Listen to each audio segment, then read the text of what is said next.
Salut les cuistots, c'est Alex. Alors aujourd'hui, je vous propose de continuer notre aventure dans le référencement pour mieux comprendre le fonctionnement des moteurs de recherche. Maintenant, nous allons nous intéresser à la phase d'exploration. Si je vous parle chinois, rendez-vous au début de la liste de lecture et visionnez la première vidéo de ce mini-cours. On diffuse 2 vidéos par semaine pour vous former aux bases du SEO. Et si vous en voulez plus, si vous ne pouvez pas attendre, eh bien rendez-vous en description pour accéder à l'intégralité de ce mini-cours tout de suite, c'est-à-dire sans attendre qu'on les diffuse ici. Intéressons-nous davantage à la phase d'exploration. Pour rappel, c'est à ce moment que Googlebot navigue de site en site par l'intermédiaire des liens pour découvrir des pages. Déjà, une première question se pose. Comment fait-il pour trouver un site fraîchement lancé? Google serait-il omniscient? Les robots de Google peuvent découvrir un nouveau venu sur le web grâce à un lien issu d'un autre site. Par exemple, WP Marmite fait un lien vers Beautiful Press.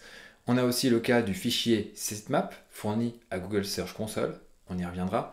Et il y a aussi le cas d'une soumission d'URL à un outil de Google, par exemple Google Search Console ou encore le test d'optimisation mobile. Généralement, un site a très peu de chances de passer incognito. Dès que Googlebot se lance dans l'exploration d'un site, il consulte la liste des liens dont il dispose. On parle de crawl en anglais.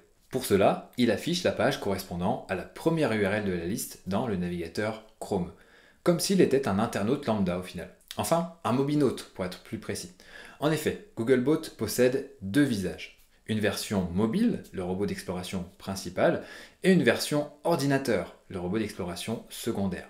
La page sera donc affichée sous la version mobile de Chrome. D'autres explorations seront faites via la version ordinateur pour évaluer la performance du site, mais cela sera plus rare. Enfin, revenons à nos moutons.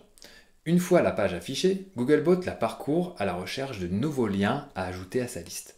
Et ainsi de suite jusqu'à ce qu'il explore l'intégralité du site ou qu'il abandonne.